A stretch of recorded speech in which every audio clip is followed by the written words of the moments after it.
प्रारंभ कर रहे हैं।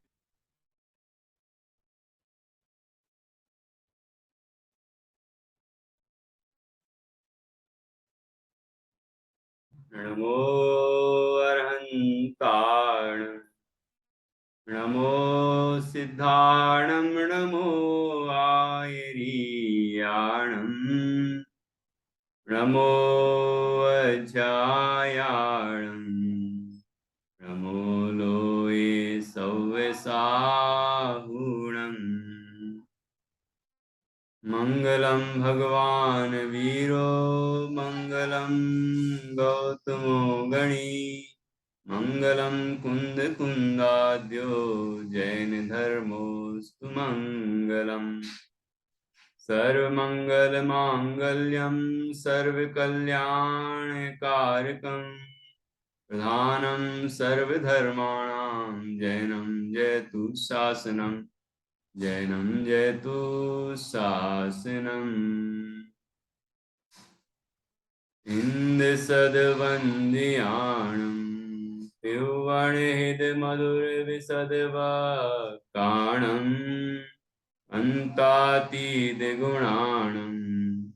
नमो जिणाणं जिद्भवाणं, सहजानंद चैतन्य प्रकाशाय महीयसे, नमो अनेकांत विश्रांत महिम्ने परमात्मने, दुर्निवारणायानीक विरोध ध्वंसनौषधि, सात्कार जीविता जिया जैनी सिद्धांत पद्धति, स्वसंवेदन सिद्धाय जिनाय परमात्मने, शुद्ध जीवास्तिकायाय नित्यानंद चिदे नमः।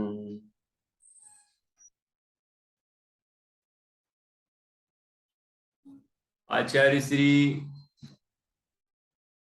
कुंद कुंद देव द्वारा रचित यह पंचास्तिकाय संग्रह परमागम है। इसका पहला अधिकार चल रहा है षड द्रव्य पंचास्तिकाय वर्णन। इसके भी दो विभाग किए गए, षड द्रव्य पंचास्तिकाय सामान्य वर्णन पीठिका रूप में, और षड द्रव्य पंचास्तिकाय विशेष व्याख्यान विशेष वर्णन। तो विशेष वर्णन में हम पहले जीव द्रव्यास्तिकाय के स्वरूप पर चर्चा कर रहे हैं, और आज हम उस प्रकरण का उपसंहार करेंगे।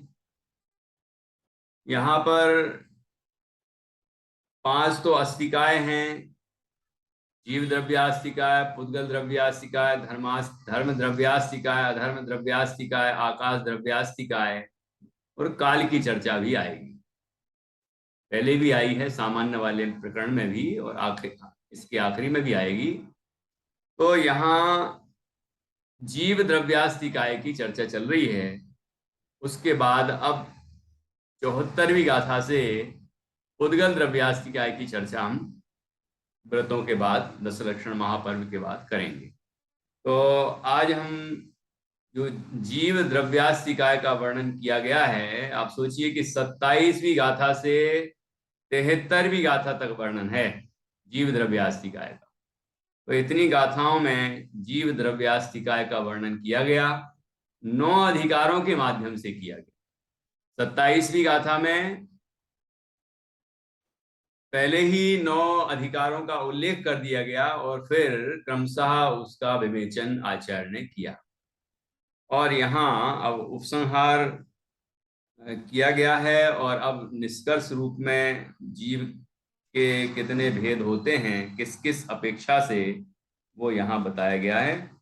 हमें लगता है कि जीव के भेद की बात आए, कि जीव के भेदों का कथन, तो जो प्रसिद्ध है वह यही है, जीव रस और स्थावर 2 भेद वाले हैं, संसारी और मुक्त 2 भेद वाले हैं, या 5 अस्तिकाय, वो 5 स्थावर हैं, और फिर त्रस हैं, पर इतने ही भेद हम समझते हैं।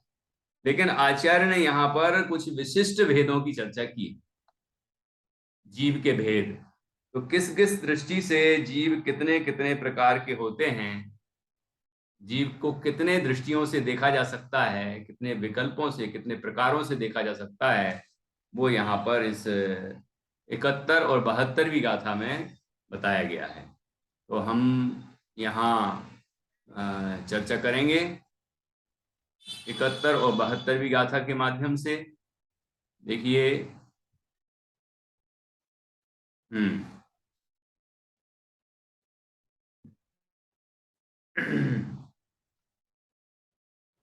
एको एको चेव महप्पा सो दुवियप्पो तिलक्षणो होदी चदु चदु चदु चंक मणो भणिदो चदु चंक मणो भणिदो पंचग पंचग गुण पधाणोय पंचग गुण पधाणोय छक्का पक छक्का पक मजुत मजुत्तो, यहाँ आदत और होना चाहिए, छक्का पक मजुत्तो उवोत्तो उवोत्तो सत्यभंग सभावो उवोत्तो सत्यभंग सभावो अट्ठासो अट्ठासो णवट्ठो अट्ठासो णवट्ठो जीवो दसट्ठा दसट्ठाण गो भणिदो जीवो दसट्ठाण गो भणिदो। तो आपको ये तो ख्याल आया होगा निधि जी कि इसमें 1 से लेकर 10 तक के भेद बताए हैं। तो जीव के जो विकल्प हैं, 1, फिर 2, 2 प्रकार के, 3 प्रकार के, 4 प्रकार के, 5 प्रकार के, 6 प्रकार के, 7, है ना, 8, 9 और 10 प्रकार के, है ना। यहाँ पर जो संख्या आई है, एको एको, फिर दुवियप्पो, तिलक्षणो, है ना, चदु चदु चदु कंचमणो, चदु आया, पंचग, फिर छक्का, और उसके बाद सप्तभंग, सत्त आ गया, अट्ठा 1800 तो 8 आ गया, है ना, फिर नवट्ठो 9 आ गया, और 10 गो तो 10 आ गया। ऐसे 10 तक के प्रकार बताए हैं। तो 1 में क्या लेना, 2 में क्या लेना, 3 में क्या लेना, ये सब यहाँ पर बताया गया है। एको चेव महप्पा, एक तो एक ही है, यह महात्मा महात्मा मतलब महान आत्मा। ये महात्माओं की बात नहीं है कोई, ये आत्मा ही महात्मा है, पर से भिन्न है और अपने स्वभाव से परिपूर्ण है, यही उसकी महानता है। ऐसा महान आत्मा एक शुद्ध चैतन्य तत्व है, वह एक है। मतलब मैं अपना अपना स्वयं एक हूं, आप भी एक हैं, और दुनिया के जीव हैं, सब अपने अपने अलग अलग आत्मा हैं। दुबियप्पो, और 2 विकल्प वाले हैं। फिर तिलक्षणो, 3 लक्षण वाले हैं। चदु चदु कंच मणो, ये 4 प्रकार से कंच चदु चंक मणो, मतलब 4 चक्कर, 4 गतियों के चक्कर लगाते हैं, इसलिए चतुर्गति के जीवों को लिया यहाँ। मणिदो कहे गए हैं। वो पंचग गुण प्रधानोय, और 5 प्रकार के गुणों से प्रधान वाला है। फिर छक्का पक्क मजुत्तो की, यहाँ 6 अपक्रम सहित है ना, और वो तो सप्तभंग सब भावो, और 7 भंग वाला है। सप्तभंगी की हमने चर्चा की थी, तो 7 भंग से देखते हैं जब जीव को, तो 7 प्रकार का दिखाई देता है। और और इसके बाद 1808 प्रकार का है, 8 आश्रय वाला है। 8 के आश्रय रूप है, और नवठो नवार्थ रूप है। नव अठ मतलब अर्थ, तो 9 पदार्थ है। और जीव ऐसे सभी जो भेद बताए वो जीव के ही हैं। जीव 10 गो भणिदो, जीव 10 प्रकार का भी कहा गया, 10 स्थान वाला कहा गया है। तो ये अब इसका विश्लेषण टीका में करते हैं। यहाँ तो ये सामान्य संख्या दी है। अब आचार्य अमृतचंद स्वामी इसका विश्लेषण करते हैं कि एक में क्या लेना, 2 में क्या लेना, 3 प्रकार में क्या लेना। इस दृष्टि से जीव को इतने इतने प्रकार का कहा गया है, तो वो नीचे बताएंगे। और इसी पर आधारित आचार्य जयसेन की टीका भी है। ठीक है, तो देखिए यहाँ अब जीव के भेद कहे जाते हैं। बहुत सरल है कथा। 71 और 72 का ये अन्वयार्थ है। वह महात्मा एक ही है, 2 भेद वाला है और त्रिलक्षण है, और उसे चतुर्विध भ्रमण वाला तथा 5 मुख्य गुणों से प्रधानता वाला कहा है। ये 5 मुख्य गुण कौन से हैं? अपन ने जीव के विषय में शुरुआत से जो पढ़ रहे हैं वही है ना। इस प्रकरण को जो पढ़ रहे हैं वही है। यहाँ पर जो कर्तृत्व वाले में पढ़ा था, कर्तृत्व अधिकार में, है ना, कर्तृत्व गुण। 5 मुख्य गुणों से प्रधानता वाला कहा है। उपयुक्ता जीवा, तो उपयोगी ऐसा वह जीव, उपयोगी मतलब उपयोग स्वरूप, है ना, उपयोग लक्षण वाला है ना, ऐसा वह जीव 6 अपक्रम सहित है। अपक्रम ये अगली गाथा में भी खुलासा आएगा। यहाँ पर जो जब देह छूटती है तो जिन 6 दिशाओं में गमन करता है वही यहाँ पर अपक्रम कहे गए हैं। यहाँ फुटनोट में दिया, संसारी जीव को अन्य भाव में जाते हुए अनुश्रेणी गमन अर्थात विधि दिशाओं को छोड़कर गमन होता है। ठीक है, और 7 भंग पूर्वक, तो 7 भंगों की दृष्टि से जीव को कहा गया है। 7 भंग पूर्वक सद्भाववान कहा गया है। 8 के आश्रय रूप, 9 अर्थ रूप और 10 स्थानगत कहा गया है। ये तो सामान्य अर्थ हो गया। अब देखिए यहाँ पर टीका।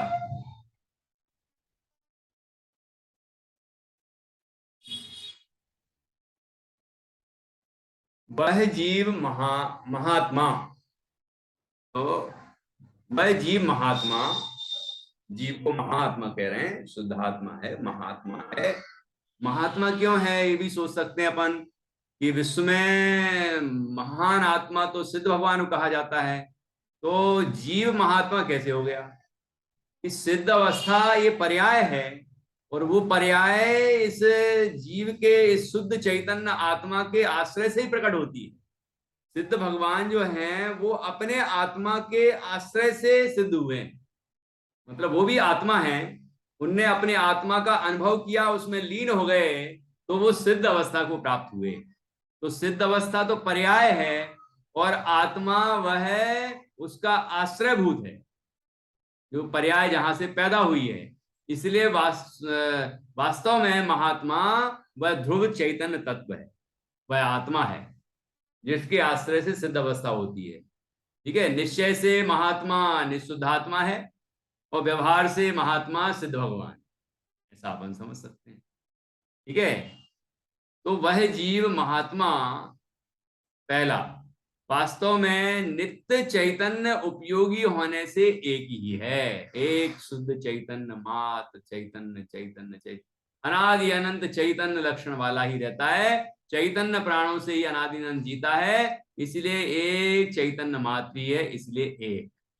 यहाँ पर कोई जीव के वैसे वाले भेद नहीं है जो प्रचलित है, वो आखिरी में आएंगे, वो भी आएंगे, लेकिन सब जगह एक ही तरह से मत लगाना। जीव को हम कितनी कितनी दृष्टियों से देख सकते हैं, वो उस दृष्टि से यहाँ विकल्प बताए, भेद बताए गए हैं। तो एक तो हम जीव को उसके शुद्ध चैतन्य स्वभाव से देखते हैं, तो वह अनादि अनंत शुद्ध चैतन्य मात्र दिखता है। जो निगोद में सोई मुझ में सोई मोक्ष मझार, है ना। निश्चय भेद कछु भी नाही, भेद गिने संसार। तो उस दृष्टि से जब हम देखते हैं, परम शुद्ध निश्चय से देखते हैं, तो सब जीव एक समान दिखाई देते हैं, इसलिए एक। दूसरा, ज्ञान और दर्शन ऐसे भेदों के कारण दो भेद वाला है। तो ज्ञानोपयोगी, अपन जीव को यदि कहेंगे तो ज्ञानोपयोगी, दर्शनोपयोगी, तो दो हो गए ना भेद जीव के। दो गुणों की अपेक्षा दो भेद हो गए। तो ज्ञान और दर्शन ऐसे भेदों के कारण दो भेद वाला है। कर्म फल चेतना, कार्य चेतना या कर्म चेतना और ज्ञान चेतना ऐसे भेदों द्वारा, ये भी चर्चा आ चुकी है, तीन प्रकार का हो गया। कर्म फल चेतना वाला जीव, कर्म चेतना वाला जीव और ज्ञान चेतना वाला जीव।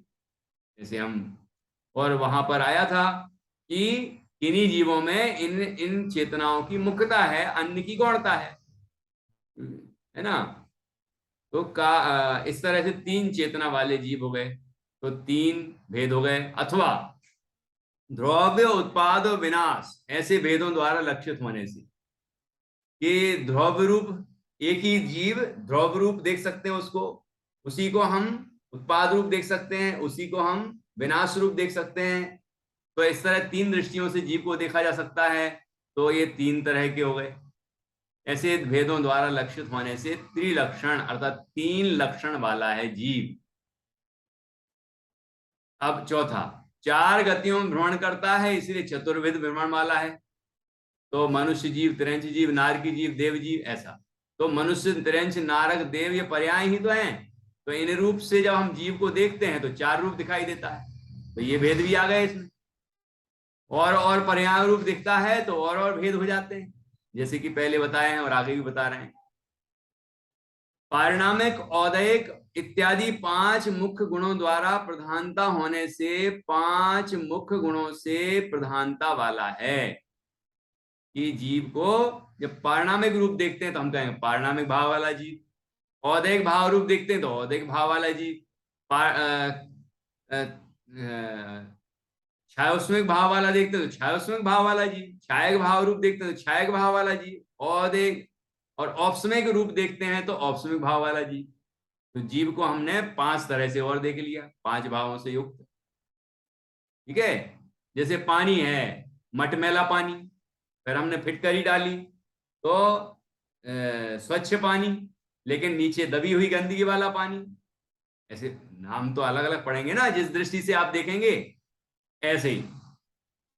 छठवा, चार दिशाओं में ऊपर और नीचे इस प्रकार षड्विध भवांतर गमन रूप अपक्रम से युक्त होने के कारण, देखो जीव जब संसार अवस्था में मरण को प्राप्त होता है तो केवल इन छह दिशाओं में ही गमन करता, छह से सातवीं नहीं। ठीक है, चार तो मुख्य दिशाएं हैं, उत्तर की ओर समश्रेणी में बिल्कुल सीधा, दक्षिण, पूरब, पश्चिम, ऊपर, नीचे। अब यदि ऊपर के विमान में जन्म लेना होगा तो सीधा ऊपर चले जाए एक ही समय में, नीचे नरक में जाना होगा तो बिल्कुल सीधा नीचे चला जाए, इधर जाना होगा तो ऐसे सीधा, ऐसे सीधा, है ना, जैसा सीधी गति में जाएगा, अनुश्रेणी गति, सीधी गति जाता है ना। तो ऐसी छह दिशाएं हो गई। तो चार दिशाओं में ऊपर और नीचे इस प्रकार षट्विध भवांतर गमन रूप अपक्रम से, है ना, अपक्रम से युक्त होने के कारण, अर्थात अन्य भाव में जाते हुए उपरोक्त छह दिशाओं में गमन होता है, इसलिए छह अपक्रम सहित है। ठीक है, हाँ, कुछ पूछ रहे हैं आप? विग्रह गति के मोड़े भी होते हैं ना, तो फिर वो कैसे? हाँ, तीन मोड़े वो अधिकतम तीन होते हैं। हाँ, अधिकतम, हाँ। हाँ, एक भी हो लोगों में ये सकती है, दो लगता भी है, हो सकती प्रसिद्ध हो गया कि तीन बार मुड़ गई, जबकि ऐसा नहीं है। है। जैसे ऊपर जन्म लेना बिल्कुल यहीं से, जैसे हम बैठे हैं ना, यहाँ ऊपर ही जन्म लेना हो कहीं स्वर्ग में या कहीं, तो सीधा यहाँ से ऊपर चला जाए। ऐसा नहीं होगा कि वो उसको तीन बार मुड़नी पड़ेगा। कि ऐसा जाएगा फिर ऐसा जाएगा फिर ऐसा आएगा, ऐसा नहीं। अब इधर ही जन्म लेना है यदि सीधे, तो फिर सीधा जाएगा ना, ऐसा जाके फिर ऐसा आके फिर ऐसा क्यों मुड़ेगा, है ना। तो ये मूल शास्त्रों में, ये बिल्कुल मूल आगम में ये चर्चा है। स्पष्ट, कोई भ्रांति से किसी ने कल्पनाएं कर ली होंगी। हाँ, बहुत प्रारंभ में हम लोग विद्यार्थी थे तो शुरू शुरू में ऐसी भ्रांति हम लोगों को भी हुई थी कि ऐसा लगता था कि 3 बार मुड़ेगा ही।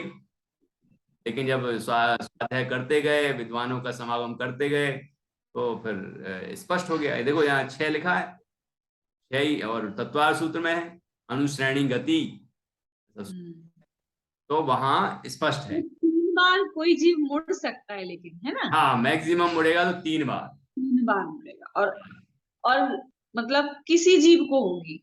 हाँ, किसी जीव को, जैसे वहां पर भी ऐसा है, जैसे तृष्णाली इतनी बड़ी, तृष्णाली क्या, 3 लोक इतना विशाल है, हम्म खाली तो सीधी सीधी है। हम्म। 3 लोक में जो ऐसे कोने वाले हिस्से हैं, जैसे अपन आदमी खड़ा हो जाए ना पैर फैला के, तो एक हाँ हाँ तरफ के जो हिस्से होंगे, अपन 3 लोक का नक्शा बनाते हैं ना, हाँ, बिल्कुल बिल्कुल ख्याल में है। पैर तरफ का समझ लें, एक कोने वाला, वहां हाँ। मरेगा कोई जीव, हम्म। एक इंद्रिय जीव होंगे, हाँ, एक इंद्रिय होंगे तृष्णाली वहां के से बाद। कोई जीव मरा, तो और जाना है उसको, वो ऊपर वाले जो यहाँ है और इसमें यहाँ हिस्सा है जो यहाँ हाँ होना है, तो हाँ। जाएगा। अब सीधा तो जा नहीं सकता क्योंकि बीच में तो एक राजू रह गया, जी 7 राजू है, वहां जाके 5 राजू है, तो वो जी। आएगा। तो वो पहले ऐसा आएगा कृष्णाली तरफ, फिर ऐसा ऊपर जाएगा बिल्कुल सीधा, फिर ऐसा जाएगा, है ना। और तब जाके उस निष्कुट प्रदेश कहते हैं, इस तरह के स्थान पर जाएगा वो, है ना। ये सीधा कभी नहीं जा सकता क्योंकि संभावना ही नहीं है सीधे जाने की। तो ऐसी स्थिति में 3 मोड़ लेता है, और चौथे समय में निश्चित रूप से आहारक हो जाता है, 1 2 3 बार आहार का, है ना। तो इस तरह से वो कथन है, ठीक है। चलिए, तो इस तरह ये 6 अपक्रम सहित है।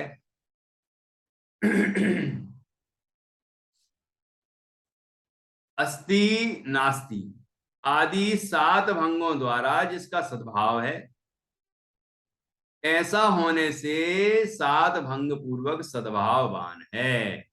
तो सद्भाववान बताना है, अस्तित्ववान बताना है। तो वो सद्भाव कितने रूप से है, कि स्याद अस्ति, स्याद नास्ति, स्याद अस्ति नास्ति। तो उसी जीव को हम अस्थि रूप देख रहे हैं, उसी जीव को नास्ति रूप देख रहे हैं, तो अन्य रूप नहीं है वो, अपने स्वरूप है, अन्य रूप नहीं है, ऐसा हमने देखा। उसी जीव को अस्ति नास्ति, स्याद अस्ति नास्ति, स्याद अस्ति नास्ति है नहीं, चौथा भंग होगा अवक्तव्य, फिर स्याद अस्ति नास्ति अवक्तव्य, स्याद अस्ति अस्ति, स्याद नास्ति, स्याद अस्ति नास्ति, स्याद अवक्तव्य, स्याद अस्ति अवक्तव्य, स्याद नास्ति अवक्तव्य, स्याद अस्ति नास्ति अवक्तव्य। ये 7 भंग रूप हो गया। ऐसे 7 भंग रूप सद्भाववान है, ठीक है। और ऐसे अन्य धर्म जो हैं, नित्य अनित्य, एक अनेक, भेद अभेद इत्यादि, तो उनकी भी सप्तभंगी बनती है, इस तरह से 7 रूप है ना। तो 7 ही भंग बनते हैं। अब 8 प्रकार किस तरह हैं, कि 8 ज्ञानावर्णी आदि, ज्ञानावर्णी आदि 8 कर्मों के अथवा सम्यक्त्वादि 8 गुणों के आश्रयभूत होने से, देखो 8 कर्मों के आश्रित है जीव संसार अवस्था में, और 8 कर्मों का नाश हुआ तो 8 गुणों से संपन्न हो गया सिद्ध अवस्था में। 8 कर्मों से रहित हैं और 8 गुण प्रकट हो गए उनके, तो उनके आश्रित है, 8 गुणों का आश्रय लिया है ना, या 8 गुणों के आश्रय देने को आश्रय देने वाले हैं, और 8 कर्मों के आश्रित है। इस तरह से 2 तरह से यहां बताया अथवा करके, 8 कर्मों के अथवा 8 गुणों के आश्रयभूत होने से 8 के आश्रय रूप है। 9वां, नव पदार्थ रूप वर्तता है, इसलिए नव अर्थ रूप है। एक ही जीव 9 पदार्थ रूप वर्तता है। नव तत्व गतत्वेपि एन अनत्यम न मुंचति, जैसा कि समय सारथी के कलश में आया है। तो नव तत्वों रूप परिवर्तन करता हुआ भी वह जीव ही रहता है, चैतन्य ही रहता है। ठीक है, तो इस तरह से नव पदार्थ रूप वर्तता हुआ होने पर भी एक चैतन्य रूप रहता है। तो यहां पर कह रहे हैं नव पदार्थ रूप वर्तता है ना, इसलिए 9 रूप हो गया, इसलिए नव अर्थ रूप है। ये 9 हो गए। इसका विस्तार से अपन को समझना हो तो इसकी अलग से विषय है कि 9 पदार्थ रूप कैसे होता है एक जीव। जैसे कि हमने आपको कलश बताया, तो उसका विश्लेषण जहाँ समय सारणी में किया है तो वहां से हम पढ़ सकते हैं, और इस पर व्याख्यान या टीकाएं भावार्थ इसको हम समझ सकते हैं। तो यहाँ देखिए, अब 10 कैसे, 10 प्रकार के जीव। पृथ्वी, पृथ्वी का एक, जल का एक, अग्नि का एक, वायु का एक, साधारण वनस्पति का एक, प्रत्येक वनस्पति का एक, मतलब साधारण वनस्पति का एक है, उसके साधारण वनस्पति और प्रत्येक वनस्पति, ये 2 भेद हो गए। द्विइंद्री, त्रिइंद्री, चतुरिंद्री और पंचेंद्री रूप 10 स्थानों में प्राप्त होने से 10 स्थानगत है। 10 स्थानगत मतलब 10 स्थानों में पाया जाता है। 10 स्थान कौन से? पृथ्वी ये स्थान है, उस वही पृथ्वी है काय जिसकी, वो पृथ्वी का है। जल ही काय है जिसकी, काय मतलब शरीर, जल ही है काय जिसका, वो जल का एक। ऐसी अग्नि का एक, वायु का एक, वनस्पति का एक, है ना। 2 इंद्रियां है जिसकी, वो 2 इंद्री। 3 इंद्री वाला 3 इंद्री, त्रिइंद्री। 4 इंद्री वाला जीव चतुरिंद्री। 5 इंद्री वाला जीव पंचेंद्री। ऐसे ऐसे 10 स्थान हैं। चींटी के कितनी इंद्रियां होती हैं? मक्खी, मच्छर, भंवरा, और जो 2 इंद्री जो केचुआ वगैरह है। 1 इंद्री जो अनेक सूक्ष्म जीव हैं, जैसे आलू में अनंत जीव हैं।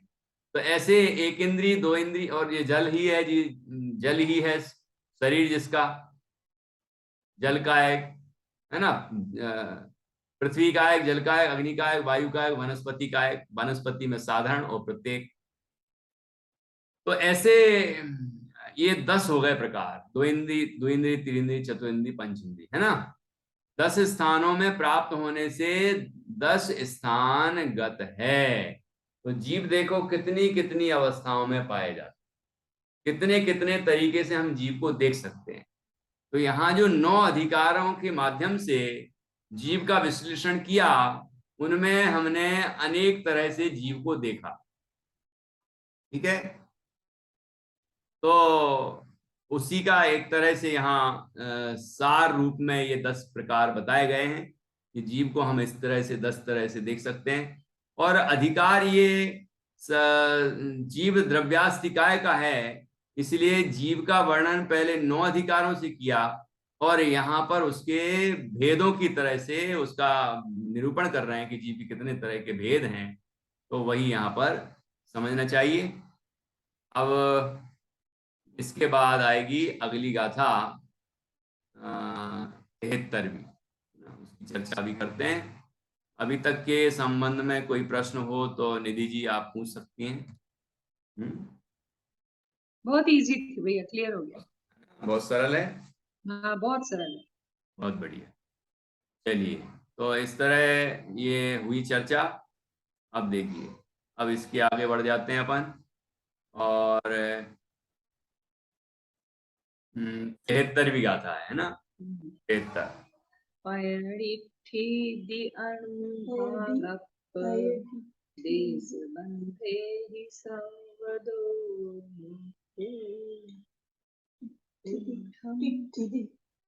टिट्ठिदी नहीं पढ़ते, पयडिट्ठी, पयडिट्ठी, पयडिट्ठिदी, हिदी तक पढ़ना होगा। पयडिट्ठिदी, पयडिट्ठिदी अणुभाग आधा पातक जी। पदेश बंधेहिम सवदो मुक्को आधा का फिर को, है ना। उड्ढम पहले आधा डा फिर ढा में बिंदी। उड्ढम गच्छति शेषा विदिशावज्जम विदिशावज्जम गदिम जंती। ठीक है, फिर से पयडिट्ठिदी अणुभाग देश नहीं, पूरा क्यों बोला? गप्प ठिदी अणुभाग, बिल्कुल होंठ पे दबा दो ऐसे जी। भाग पयडिट्ठिदी अणुभाग आगप्प, प क्यों? प बाद में बोलेंगे। आग बंधे हिम शब्दो मुक्को उड्ढम गच्छति शेषा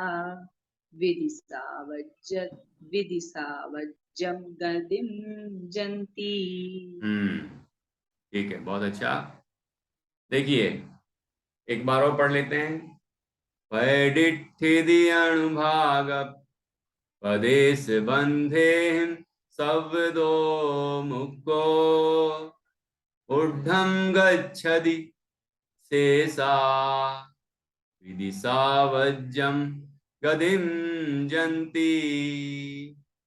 पयडिट्ठिदी अणुभाग पदेश बंधे हिम शब्दो मुक्को ऊर्ध्वं गच्छति शेषा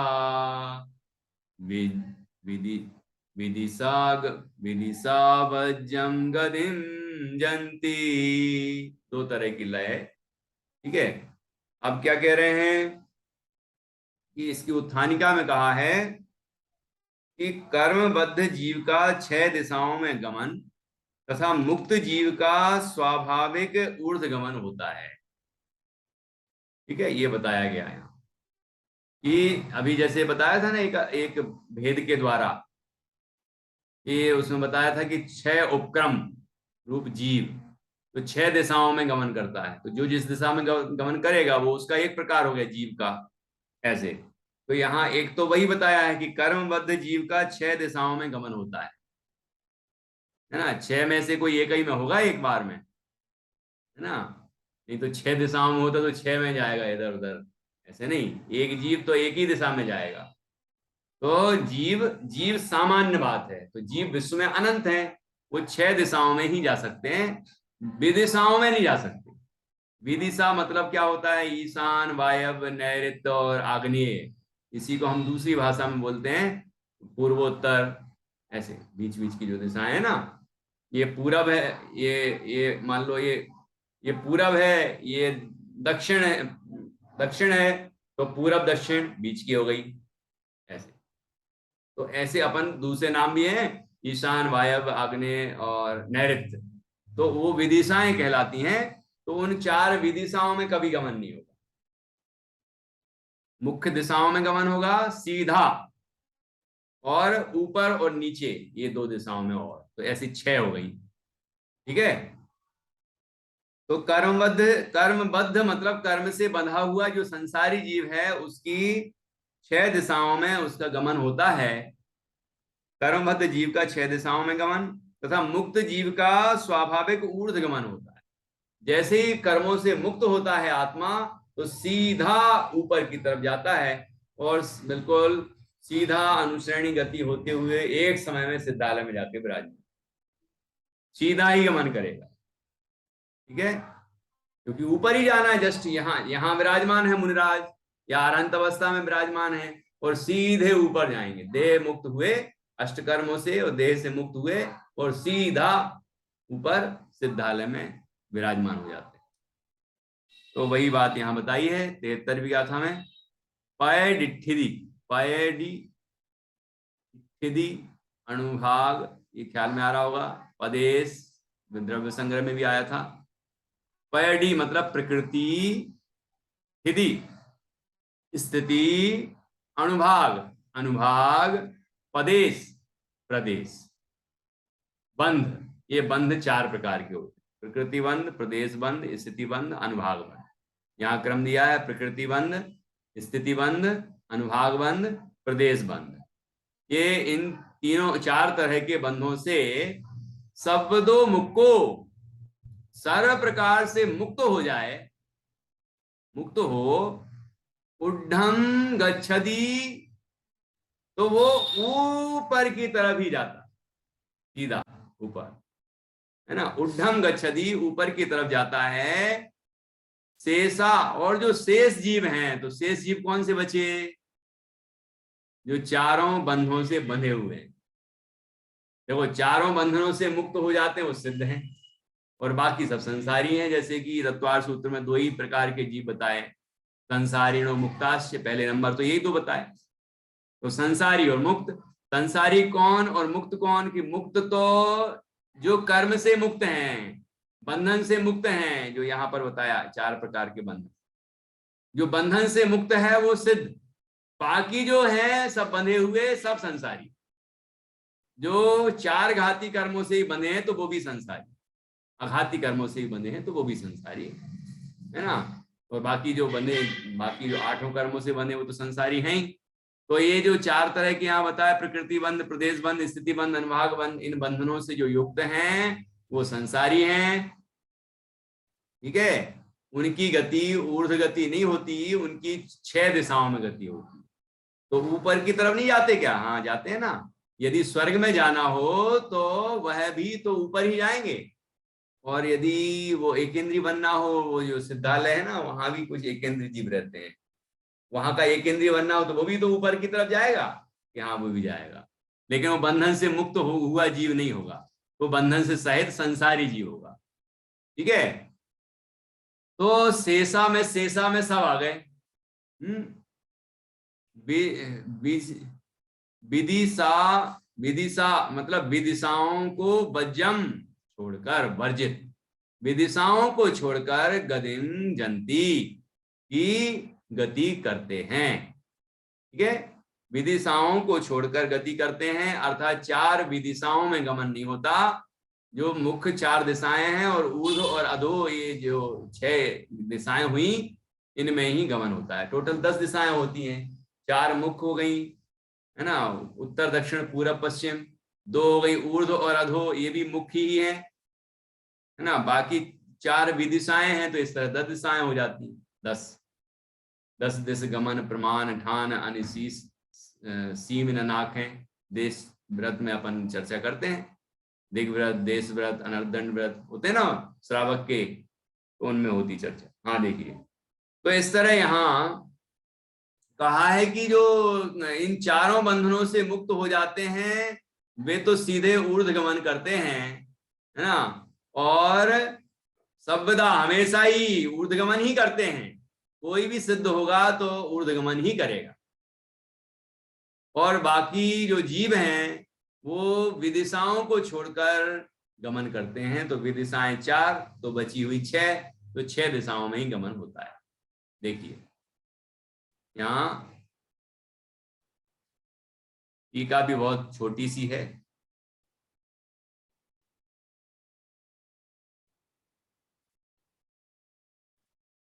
भी गाथा की टीका देखिए। कल्याणव्यार्थ, प्रकृति बंध, स्थिति बंध, अनुभाग बंध और प्रदेश बंध से सर्वतः मुक्त जीव ऊर्ध्वगमन करता है। शेष जीव भवांतर में जाते हुए विदिशाएं छोड़कर गमन करते हैं। ठीक है। बद्ध जीव को कर्म निमित्तक षड्विध गमन, अर्थात कर्म जिसमें निमित्त भूत है, ऐसा 6 दिशाओं में गमन होता है। मुक्त जीव को भी स्वाभाविक ऐसा एक ऊर्ध्व गमन होता है, ऐसा यहाँ कहा है। ठीक है। ये बात बिल्कुल सरल है जो अपन ने टीका में समझी, मूल गाथा में समझी थी। भावार्थ में भी यही लिखा है।